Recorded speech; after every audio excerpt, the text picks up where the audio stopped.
तो अब भारत भी नेपाल से मदद चाहता है और नेपाल इस सेक्टर में भारत को मदद करने के लिए बिल्कुल तैयार है। और समय के साथ लगातार भारत और नेपाल के रिलेशंस बढ़ते जा रहे हैं, जिसमें चीन को मिर्ची लग रही है। अभी हाल ही में भारत के विदेश मंत्री एस जयशंकर नेपाल के दौरे पर गए हुए हैं, जहां पर उन्होंने नेपाल से एक बहुत बड़ी डील को फाइनलाइज कर लिया है, जिससे भारत को लगभग सभी सेक्टर में काफी ज्यादा फायदा होने वाला है। अब आप सोच रहे होंगे कि ऐसी कौन सी डील को फाइनलाइज कर लिया गया जिससे भारत को सभी सेक्टर में फायदा हो जाएगा। तो आपको बता दें कि ये डील है इलेक्ट्रिसिटी की, क्योंकि भारत में लगभग सभी इंडस्ट्रीज में बिजली की काफी ज्यादा जरूरत पड़ती है।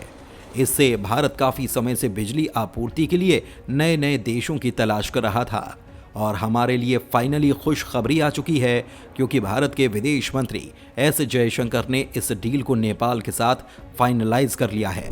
और कमाल की बात यह है, नेपाल के साथ भारत के ट्रेड रिलेशंस पहले से भी अच्छे रहे हैं। केवल इलेक्ट्रिसिटी नहीं, इसके अलावा भी भारत और नेपाल के बीच एफटीए को लेकर ढेर सारे इंपोर्ट और एक्सपोर्ट के लिए डील फाइनल हुई है। आपकी जानकारी के लिए बता दें कि भारत में हर साल इलेक्ट्रिसिटी की डिमांड 16% की दर से बढ़ रही है, जिसकी आपूर्ति के लिए केवल भारत में बिजली उत्पादन के भरोसे नहीं रहा जा सकता। इनफैक्ट अब डीजल और पेट्रोल की गाड़ियों की डिमांड कम हो रही है और ईवी यानी कि इलेक्ट्रिक व्हीकल की ओर भारत तेजी से आगे बढ़ रहा है, जिससे बिजली की डिमांड साल दर साल बढ़ती ही जा रही है और 2024 में ये और ज्यादा बढ़ने वाली है। दोस्तों, भारत में जितनी इलेक्ट्रिसिटी की जरूरत है, पूरी इलेक्ट्रिसिटी भारत में डेवलप नहीं की जा सकती, क्योंकि भारत में इलेक्ट्रिसिटी की ज़रूरत 16% प्रति वर्ष की दर से बढ़ रही है और ये इलेक्ट्रिसिटी की रिक्वायरमेंट इंडस्ट्री और घरों में उपयोग होने वाली बिजली को मिलाकर है।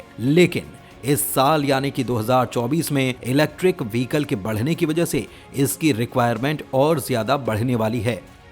भारत में बिजली का उत्पादन solar panel, wind turbine, water turbine और कोयले के जरिए किया जाता है। वैसे देखा जाए तो भारत दुनिया में बिजली का तीसरा सबसे ज्यादा उत्पादन करने वाला देश है, लेकिन इसके बावजूद भी भारत में बिजली की इतनी ज्यादा रिक्वायरमेंट है कि इसे पूरा कर पाना भारत के बस की बात नहीं। भारत में सबसे ज्यादा इलेक्ट्रिसिटी की खपत ऑर्गेनाइजेशन में होती है, जो कि अराउंड 41% के आसपास है। एक रिपोर्ट के मुताबिक फाइनेंशियल ईयर 2022-23 के हिसाब से भारत में ये अप्रॉक्स 426 गीगावाट बिजली पैदा करने की कैपेसिटी है, जबकि इलेक्ट्रिसिटी की रिक्वायरमेंट इससे कई गुना ज्यादा है। और भारत ने इसीलिए 2024 की शुरुआत में ऐन मौके पर नेपाल के साथ इलेक्ट्रिसिटी इंपोर्ट के लिए एफटीए साइन कर लिया है, जिसमें नेपाल भारत को लगभग 10,000 मेगावाट बिजली की सप्लाई करेगा। इस बायलैटरल ट्रेड में ये भी डील की गई है कि 10,000 मेगावाट की बिजली लगभग 10 साल तक भारत को नेपाल सप्लाई करेगा। इसके अलावा भारत ने नेपाल को दूसरे ग्रहों और उपग्रहों पर जाने की तकनीक देने का वादा किया है। जैसा कि आपको पता ही होगा कि भारत स्पेस मिशन में लगातार ग्रोथ कर रहा है और इस साल चांद पर इंसानों को भी भेजने वाला है। इसीलिए नेपाल ने भारत से स्पेस मिशन के लिए तकनीक को मांगा है और भारत इसे देने के लिए बिल्कुल तैयार हो चुका है। इसके अलावा इस बायलैटरल ट्रेड यानी कि द्विपक्षीय व्यापार में भारत और नेपाल के बीच आर्थिक मदद देने की भी बातचीत फाइनल हुई है।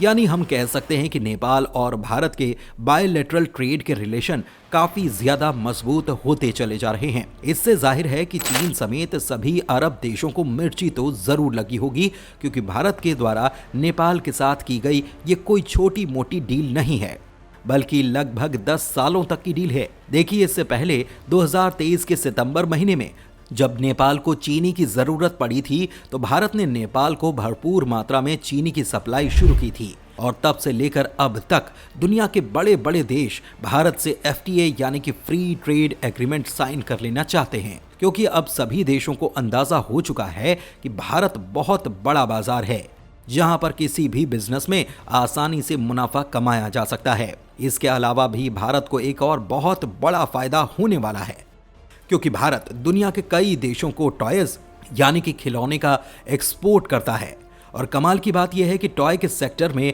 लागत बहुत कम होती है, जिसकी वजह से ये इंडस्ट्री भारत की जीडीपी में काफी ज्यादा योगदान रखती है। और अब खबर निकल कर आ रही है कि इस इंडस्ट्री ने पिछले 8 साल के रिकॉर्ड को तोड़ा है।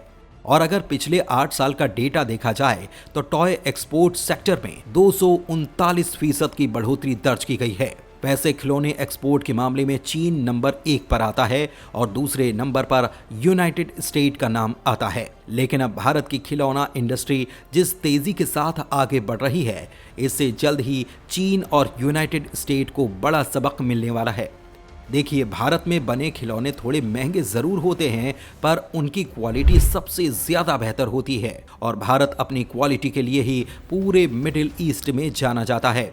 अगर टॉयज प्रोडक्शन की बात की जाए तो सबसे ज्यादा चीन, अमेरिका और तीसरे नंबर पर इसे भारत में किया जाता है। भारत जो टॉयज एक्सपोर्ट करता है उसमें इलेक्ट्रॉनिक, मैकेनिक, प्लास्टिक और लकड़ियों से बने खिलौने शामिल होते हैं। और अमेरिका भले ही टॉयज का प्रोडक्शन करता है, लेकिन सबसे ज्यादा टॉयज का एक्सपोर्ट अमेरिका को ही किया जाता है। एक रिपोर्ट के मुताबिक सबसे कमाल की बात यह है कि फाइनेंशियल ईयर 2014-15 की तुलना में 2022-23 के बीच टॉयज के इंपोर्ट में 50% की गिरावट आई है, जबकि टॉयज के एक्सपोर्ट में अप्रॉक्स 239% की बढ़ोतरी देखने को मिली है, क्योंकि भारत में ज्यादा टॉयज बनने की वजह से भारत में इंपोर्ट की जरूरत कम हो चुकी है।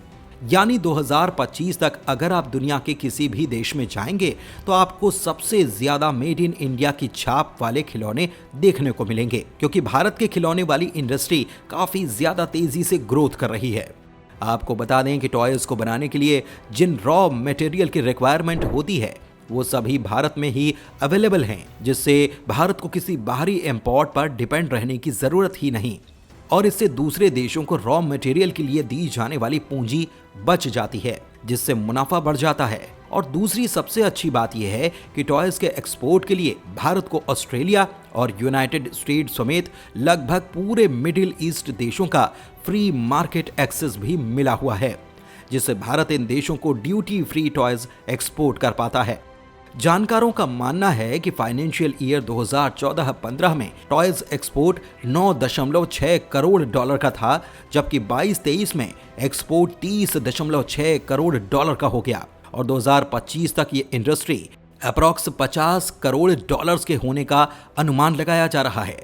बाकी आपको क्या लगता है कि इससे भारत की अर्थव्यवस्था में कितना बड़ा योगदान होने वाला है? आप अपनी राय हमें कमेंट के माध्यम से जरूर बताएं। धन्यवाद।